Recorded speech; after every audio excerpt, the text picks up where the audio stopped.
All right. Hello, everyone. Welcome to another episode of Discernment Now. My name is Rich Van Every. This is Kevin Anthony. And we are just so excited to continue this conversation of discernment. It is always exciting and perplexing at the same time, right? I mean, this reality paradoxal conundrum is truly something to behold, would you not say, Kev? I mean, what is it about discernment that you think is not blatantly obvious to some people? Well, what I think is we haven't been taught discernment, which is the whole purpose of this show. In fact, the schooling system has done everything it can to prevent you from learning discernment. Wow. So most people really have a pretty piss poor level of discernment. Yeah. Well, you know, it's no accident, folks. We have been a part of a social engineering program to demoralize us.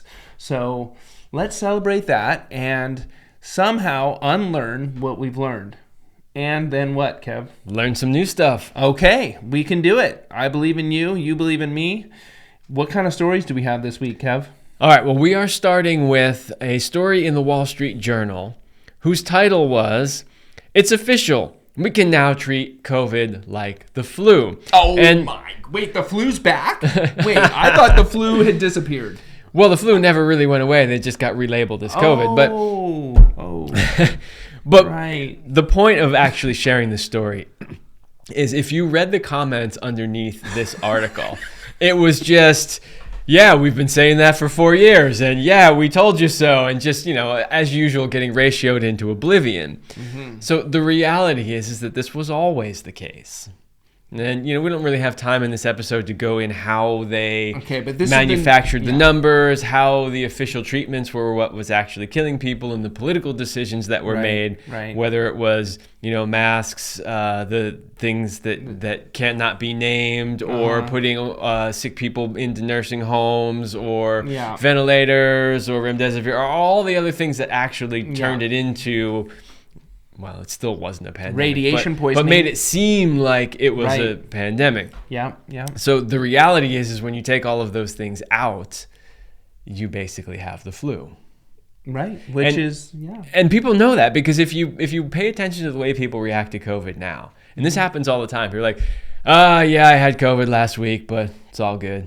Yeah. That's basically how people are treating it now. So okay, well, if you've been on the right side of history, do not expect any apologies. Just carry on like nothing happened, because that's what a lot of these people that used to think that we belonged in jail because we didn't subject ourselves to a experimental gene therapy. Well, the point is here is don't, as is always the point of this show, which is don't trust the government. Because given enough time, includes everything they say is proven false. And this is just an example of that. That's why we're bringing it up. This is another example of everything they told you was wrong. Uh-huh. And so why now? So they're coming out admitting this, which we've always known was true. So but we can also say that there's a bioweapon component to COVID. It's not just the flu, but it's very similar in some respects. So why now, though, Kevin? Like, why do they even need to acknowledge this? I mean, because this is the New York Times, is that what you said? The Wall Street Journal. Wall Street Journal, that's next in line. So that's kind of surprising, no? Well, it is. I don't know the exact reasoning for why they're admitting it now, other than the fact that you literally no longer can deny it. I think enough people have woken up, maybe. But usually when they can't deny stuff anymore, they will often just ignore it. But there is a pattern that you see that happens with the media. Mm-hmm. And that pattern is basically lie. Right. Over time, the truth slowly comes out. Right. They can no longer get away with the lie. So then they jump on board with the truth and then try to make it sound like they were always on board with the truth. Yeah. They'll go back literally and edit old stories and change things that they said. Yeah, they'll drown you in gaslighting, is what I like to call it. Yeah, it's pretty insane. But, All right, well, hey, let's celebrate that little win and move on to the next story. All right. The next story is about Gavin Newsom. Oh. Or Gruesome Newsome. Yeah. Or what are some of his other fun nicknames? He's got a bunch of them. Gosh, he is just a modern day gangster. So there's two Part of reasons the why mob. we need to talk about this story. Yeah. The first one is because we always want to highlight government lies and hypocrisy. Right. Point it out wherever it exists. The more we do that, the better chance we have of getting rid of it. The second is because I still believe that Gavin Newsom is one of the front runners for running for presidency in the 2024 election. It's not going to be Joe Biden. Nobody wants Joe Biden. The Democratic Party doesn't even want Joe Biden. And the media and the Democratic Party are already throwing Joe Biden under the bus left and right. Yeah. They're trying to get rid of this guy because they know he's a loser. Not just a loser in life, which is true, but a loser in the election. And so they want to get somebody in there that they think can win, and they think Gruesome Newsom is their guy. So it's important to point out all of his corruption so people get to learn who he is, especially people that maybe don't live here under his authoritarian rule. So what happened? Well, you may remember a while back that California forced this $20 minimum wage rule, right? We don't have time in this episode to go through all of the problems with that kind of a legislation. It's very problematic. I know a lot of people are going, what's wrong with, fast food workers making $20 an hour? They need to earn a living too, and they need a better standard of living. You're right. They do need to earn a living. Yeah. They do need a better standard of living. But forcing companies to pay money that they actually can't afford to pay, and thereby pushing that cost onto the consumer, because all right, we got to do a little aside here. Okay. Corporations have a duty to their shareholders to produce revenue, right? Shareholder return. Is this not more for small businesses? I feel like this would put a strain on small businesses. Well, right? It's another great way to put small businesses out of business. Yes, it will do that. And but that's part of the agenda. That's not where we're going with this. Okay, all right. Just a little side note. Where we're going with this is that the way corporations work, right, their only reason for existence is to maximize shareholder profits. Yeah. Right? So do you think if they were paying somebody, $10 an hour, $12 an hour, even $15 an hour, now they have to pay everybody $20. Do you think they're just going to go, shucks, our shareholders are going to make a little bit less money? No. No, they're not. Yeah. They're simply going to raise prices across the board to make up for that extra bit of money. Now, you might be going, well, okay, so what? At least people get to make more. Yeah, but then they have to spend more to live because the price of everything goes up. Yeah. So at the end of the day, it's not really helping. There are better ways to help. So it's already really expensive to live in California, if you didn't know. That's a whole other thing. So the point here is, okay, they forced that on companies. Right. Except some major corporations, the ones who could actually afford if they wanted to, they won't because of their duty to their shareholders. Yeah. But if they wanted to, they could absorb this cost. Well, it turns out we just found out that Gavin Newsom exempted several big corporations from this law. And it just so happens that they were major donors to his campaign. Oh, gosh. I mean, can't blame him for that. Come on. I mean, that's just good politics, Kev. Well, that's politics. That's what it is. That's exactly what bad it politics. is. That's what I meant. Okay. Yeah, but so it's another example of the hypocrisy. Gavin Newsom doesn't care about little people. He doesn't care if they make $20. He cares about what he looks like, what his image is like, right? So he gets to go out in front of all the media cameras and tell everybody how good he is and how he's fighting for the little guy. While on the other side, the big corporations, the big donors are getting a pass on all this. Yeah. So I know many of you don't really care to keep up with the daily media chaos that we have to endure, but you can imagine if you're on the middle or left side, you may not even hear this story, whereas the right might be picking it up a little bit more. But it's incredible to remember and acknowledge that the news is totally segregated, and this is probably a story they want to bury about Newsom, even though it's very significant. And they want to bury all the important stories. and please do visit. Just talk about Trump all day long. That's all they want to do. Right? Yeah, they're so good at it. So nevernewsome.com, I believe, or .org. Look it up. You can find more information there. I just remembered a couple more of his nicknames: Gavin Nuisance and Gavin Newsome. There's quite a few of them. I didn't make any of these up. Let's make some more up because that guy's got what people in California think of him. By the way, you know they're starting a second recall campaign against Gavin Newsom. Yes. So participate in that, y'all. And don't forget to vote. This week is voting week for midterms, and that is an important duty of being a citizen. So, all right, let's go on to the next story, which is pretty darn big. And there was a 9-0 decision in the Supreme Court saying that states cannot remove Trump from the ballot. Now, if you follow the Supreme Court at all, which probably most of you don't, but if you do, you would know that we basically have 4 conservative judges, 4 very liberal judges, and one that pretends to be a conservative but is actually a liberal.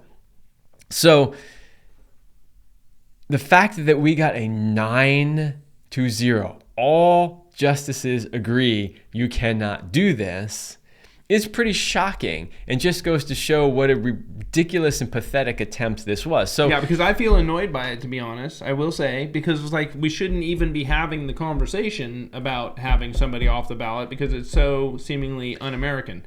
But are they normalizing now that this is a good idea to potentially have names off the ballot for in the future? It will be like, oh, well, yeah, they almost did it before, so we'll do it this time. Well, that's a little bit my thought, too. Once the Supreme Court rules on it, it's the law of the land. They can't use it again. But what they were trying to say was that under the 14th Amendment, that you could bar people from running for federal offices if they had been accused of treason. Right. Every honest legal scholar, including all 9 justices of the Supreme Court, looked at that and said, that's ridiculous because that's the exact opposite of what the 14th Amendment is supposed to do. The 14th Amendment was put in place to actually limit the state's ability to override the federal government in certain circumstances, not the other way around. So the states are saying, well, the 14th Amendment gives us the ability to override the federal government. And all 9 justices were like, no, you got that backwards. It's actually the other way around. The 14th Amendment is supposed to take certain powers away from the states and give them to the federal government. So this is a huge case because the reality is that what we call the deep state is trying really, really hard to keep Donald Trump from being on the ballot. Now, they were hoping that he would be indicted and or in prison by now. Yeah. But every one of those phony cases is pretty much fallen apart. Now, look, he has been indicted many, many times, but that only means that he's been brought in under speculative investigation. It just means you've been accused of something. That's another thing that a lot of people. So it's not. You'll hear people on the left side of the spectrum constantly touting like 91 indictments, 91 indictments, and it's like, do you understand the definition of indictment? An indictment is we're accusing you of doing something. Right. You can accuse people all day long. It doesn't mean they actually did it. Yeah. Now, there's an assumption there that they couldn't or wouldn't accuse you of doing something if they didn't have some evidence pointing in that direction. However, that is absolutely untrue. Yep. That is untrue all the time, whether it's Donald Trump or not. There is a saying, we've even said this on the show before, it goes something along the lines of, you can indict a ham sandwich.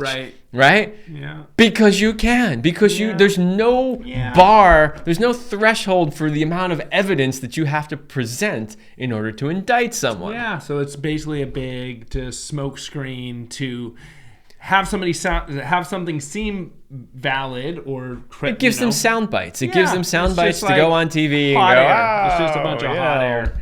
91 indictments, blah, blah, blah, right? It doesn't really mean anything. So know your definitions, know your terms, and know that they may change those words definitions, which is also part of our Well, they change them in the culture. media all the time. Yeah. They don't change them necessarily in Black's Law Dictionary. So if you go look it up, you go, hey, wait a minute, that doesn't make sense. Yeah, But they change it in the media, and the politicians use Yeah. them indiscriminately all over the place. So, Yeah. but this is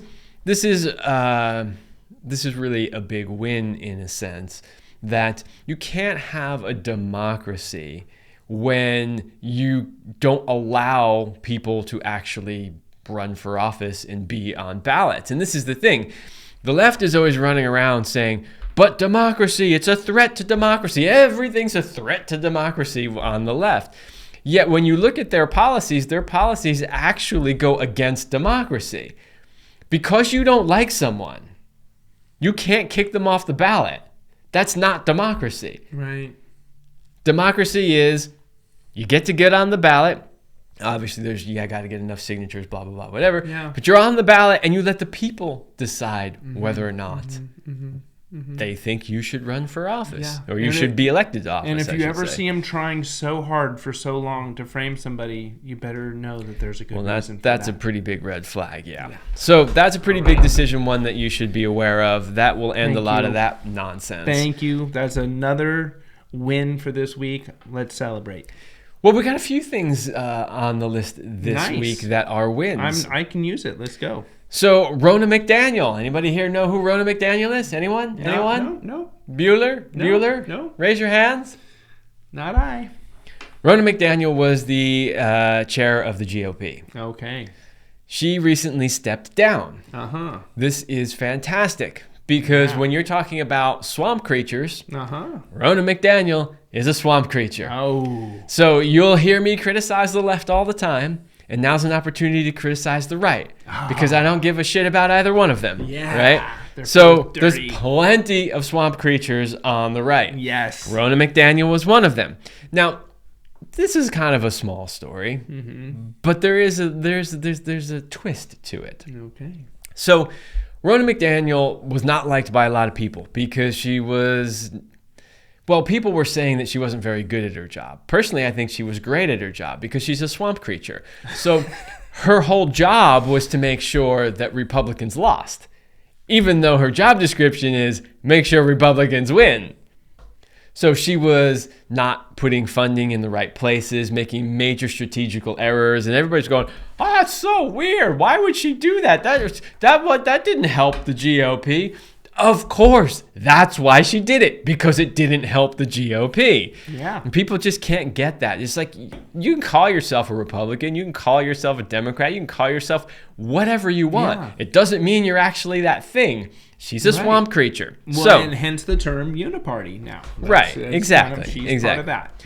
But here's the discernment part. I want to use Rona McDaniel as an example of something that is rampant in American politics and probably other countries too, but we're going to speak about American politics. All right. Rona McDaniel, or should I call her Rona Romney?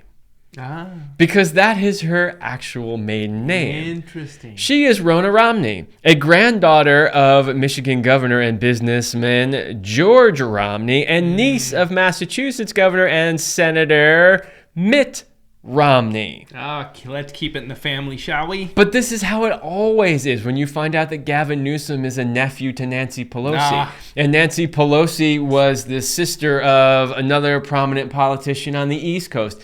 It's exactly what George Carlin said many years ago. It's a big club and you ain't in it, right? That's right. These people are all related to each other and they're all corrupt swamp creatures. Mitt Romney has pretended to be a Republican conservative his entire career. Mitt. He is no such thing. He has sabotaged conservative values every step, every way he could. If you want to know about Mitt Romney, we don't have time to talk about it in this episode. Go look up his past with Bain Capital. That's Bain Capital. You want to know what a corrupt swamp creature he is, go look up Bain Capital. All right. So I wanted to use her as an example of the kind of shenanigans and nonsense that are constantly going on. They are all related to each other. They're all these sort of in families, right? Right. That have power and maintain power generation after generation. So you wonder why nothing ever changes? That's why. But she is gone now. We will see who she gets replaced with. I haven't heard yet. I've heard a few suggestions floated out there, but I haven't heard of anyone stepping in just yet. But let's go to some more good news. Oh, yeah. Talking about swamp creatures from the right. Yeah. Cocaine Mitch McConnell has finally stepped down as the leader of the Republicans in the Senate. This guy has done more damage to the Republican Party than you could possibly count. This guy has just been a complete disaster for decades. Decades, this guy has been just sabotaging and destroying the country. It is such a good thing that he has stepped down. Yeah, it's sad that he lasted so long with how bad he was. I mean, he was literally incoherent at the podium not long ago. I didn't make up any of these nicknames. I didn't make up Cocaine Mitch McDonald either. That's literally what people call him. That's like an insider nickname for him. Wow. I mean, there's a lot of pressure. You got it. I don't know. No, there's no excuse. No, there is no excuse.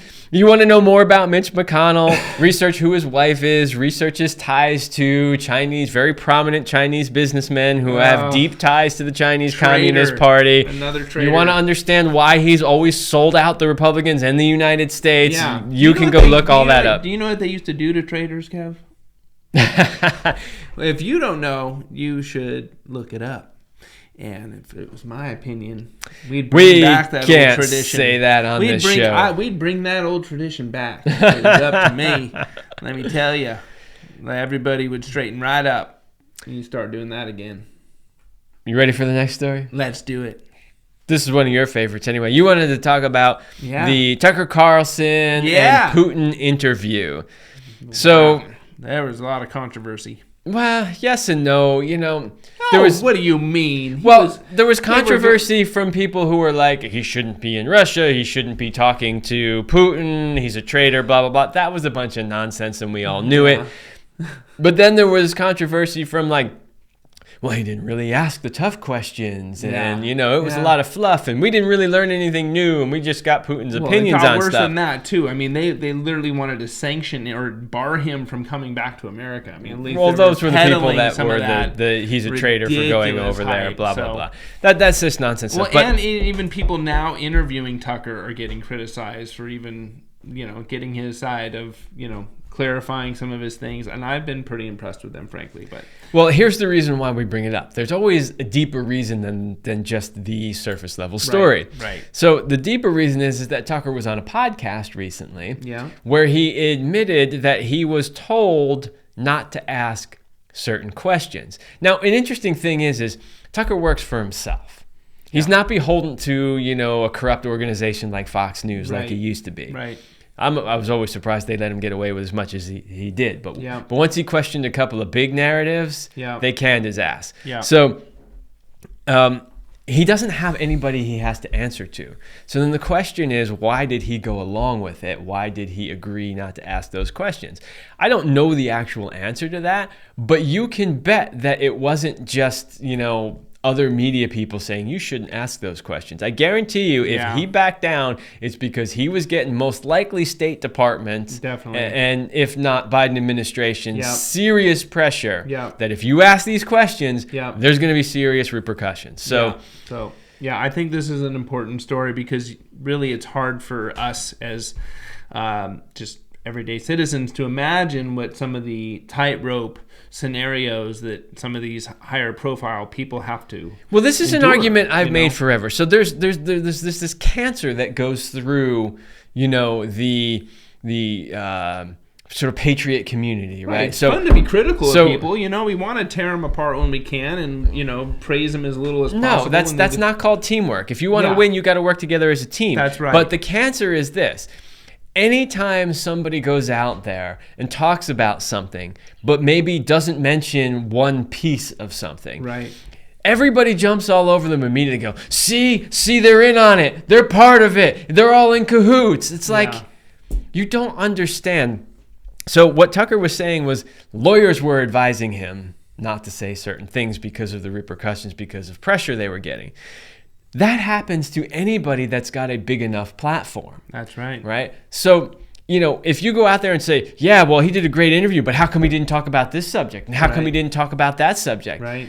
Likely for the same reasons. Yeah. These people have to be careful about what they talk about. Yeah. They are literally in the crosshairs, waiting for the sniper to come get them, right? Yeah. So, you can't make an assumption that somebody who's done a lot of good work and a lot of good reporting on things that very few others will report on, is somehow part of the cabal simply because they didn't ask a particular question. Yeah.